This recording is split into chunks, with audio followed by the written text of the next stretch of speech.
passado. Ela se tornou insustentável, inviável. A gente estava conversando aqui sobre o tempo que as pessoas levam para se deslocar até o trabalho, até a escola, né? E a perda de qualidade de vida que isso significa, a poluição que isso gera, a quantidade de acidentes, de mortes que esse tipo de transporte provoca, né? E, apesar de tudo, o governo continua subsidiando, facilitando a compra de automóveis ou de motocicletas, que é um fenômeno mais recente aí, conforme até o Marcos pode talvez comentar, não só em São Paulo, mas até em cidades como Cuiabá, no Centro-Oeste. Então, quando a gente fala de mobilidade urbana sustentável, acho que a gente aponta outras direções, principalmente para os meios de transporte não motorizados, como bicicleta, o pedestrianismo, mas também a gente tem que fortalecer também o transporte coletivo. Tiago, falando um pouco de pedestrianismo, eu li outro dia numa reportagem que São Paulo, pelo menos, é uma cidade onde a legislação imputa ao cidadão a obrigação de cuidar da sua calçada. Ao contrário das maiores cidades, normalmente nas principais cidades do mundo, onde o poder público cuida da calçada. Por que essa distorção? Eu não sei se é uma distorção, mas em São Paulo, pelo menos, foi uma decisão jurídica que a administração da ex-prefeita Marta Suplicy encontrou para solucionar esse conflito, quer dizer, entre o terreno de propriedade particular, o imóvel, e a via pública, de quem é a responsabilidade da calçada. E aí eles decidiram, então, que a calçada também é responsabilidade do cidadão, mas tem que observar algumas regras, algumas normas que definem a qualidade de uma calçada. Eu acho que acabou complicando um pouco a história, porque, na verdade, se a prefeitura já tem um padrão e já tem tem por função zelar pela acessibilidade de todos os cidadãos, então seria mais fácil que a prefeitura assumisse essa função e, em vez de repassar a bola para terceiros. Fica muito mais difícil coordenar esse trabalho aí de cada cidadão individual. Ela que podia estabelecer, então, um padrão para a cidade, unificar um padrão uniforme para as calçadas e trabalhar nisso. Agora, isso foi decidido dessa forma. O que a gente tem que fazer, então, nas cidades onde é de competência do proprietário cuidar de sua calçada, é começar a fiscalizar. Inclusive, o Mobilize vai estar muito atento a essa questão das calçadas. A gente quer focar nessa questão dos pedestres, que é o direito mais básico de todos. Quer dizer, você não precisa nem comprar um meio de transporte. Todo cidadão, quando nasce, já é, por definição, um pedestre, né? Então, esse direito de ir e vir sem ter o risco de tropeçar em algum obstáculo, de ter calçadas livres, acessíveis para todo mundo, é um direito que a gente vai observar e a gente vai cobrar de prefeituras no Brasil inteiro. Skype com o editor do portal Mobilize Brasil, Thiago Guimarães, que está na Alemanha. O Caetano está me dizendo aqui que já tem a participação dos internautas. Temos perguntas para o Thiago, Caetano? Olha, tem perguntas gerais que eu acho que o Thiago pode participar, dando a visão dele do que acontece ali na Alemanha.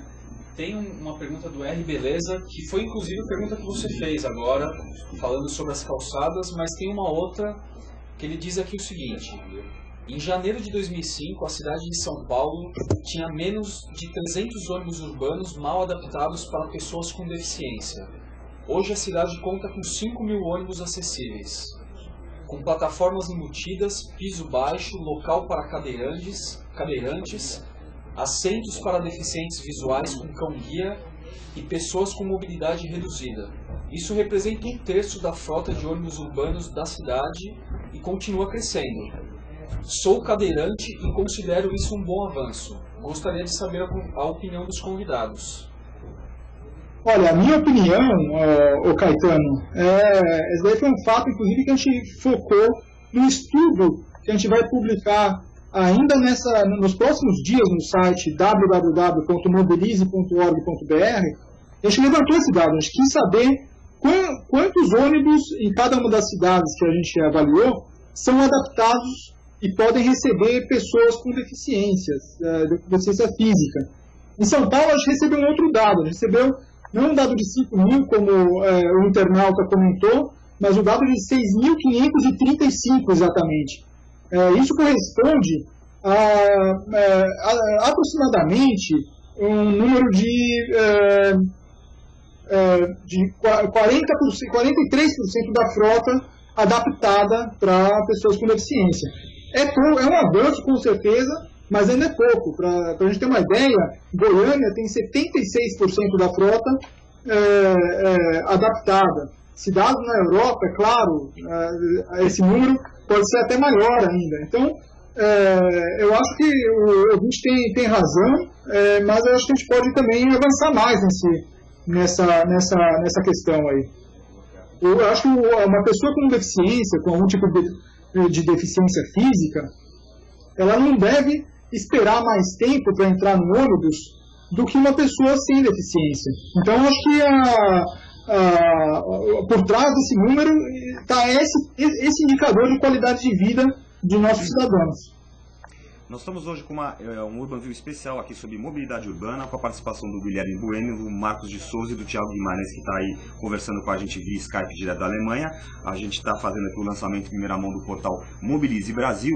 E o Thiago citou aí justamente um estudo que foi feito agora sobre mobilidade urbana em várias capitais do Brasil, que foi um estudo feito pelo portal Mobilize Brasil, um estudo coordenado pelo Thiago Guimarães e também pelo Marcos de Souza, que está aqui.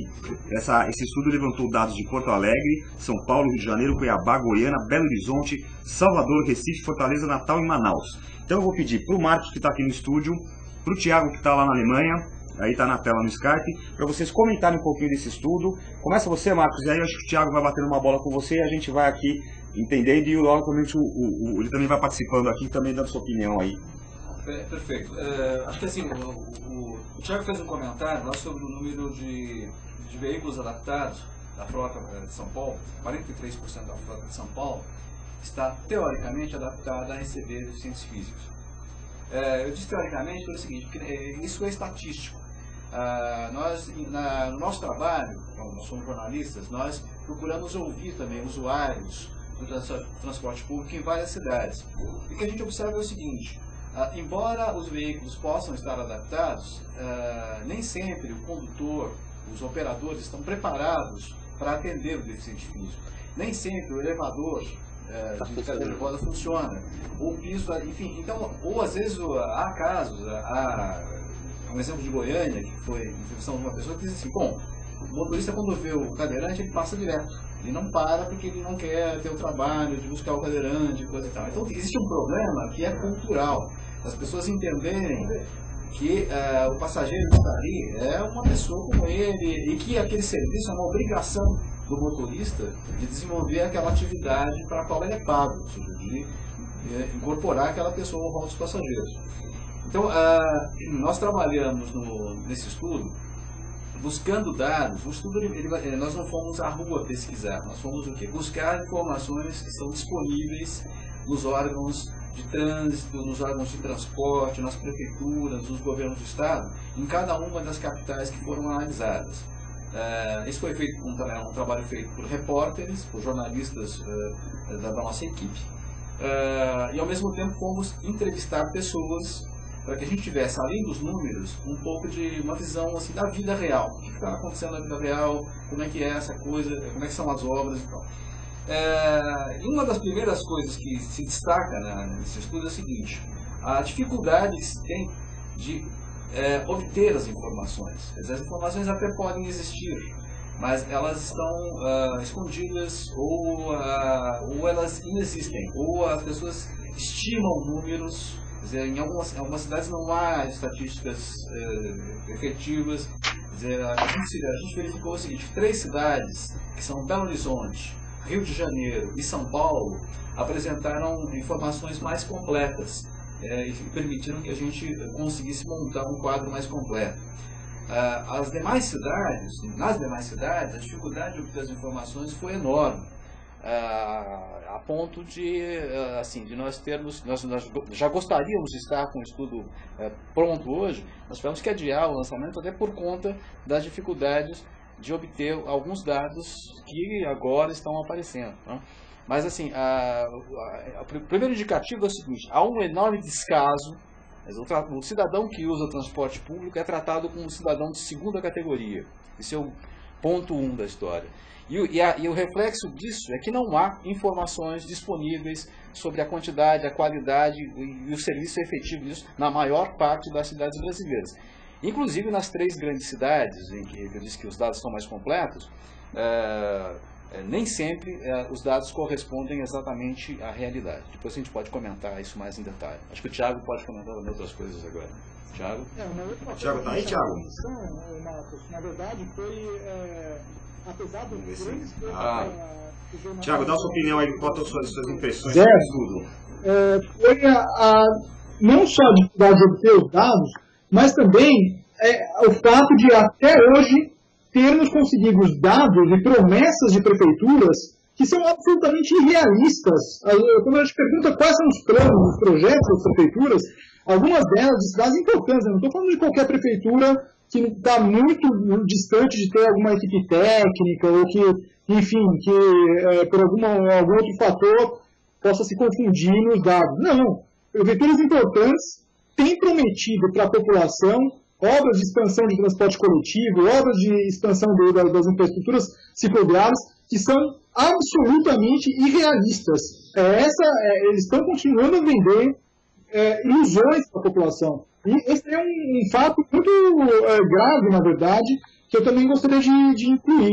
Além, claro, da já mencionada dificuldade de obter informações, entre elas informações básicas para qualquer tipo de planejamento ou de discussão. O que a gente está querendo no nosso estudo é dar visibilidade para estatísticas básicas, como número de pessoas mortas em função de acidentes de trânsito, ou então a percentagem de pessoas que utilizam o modo de transporte ônibus, ou então o modo de transporte bicicleta, em cada uma das cidades analisadas.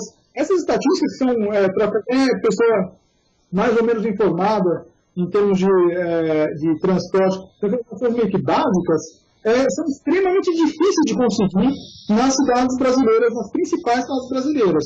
Esses 2 fatos vão merecer o devido destaque também nos nossos comentários aí do nosso estudo. Agora, a verdade também é que a gente conseguiu, olhando para a parte cheia do copo, digamos assim, a gente conseguiu várias informações muito interessantes, o que nos permite também fazer uma certa comparação entre as cidades e saber em que ponto está cada cidade em relação a essa meta de ter uma cidade um pouco mais sustentável com relação à mobilidade urbana.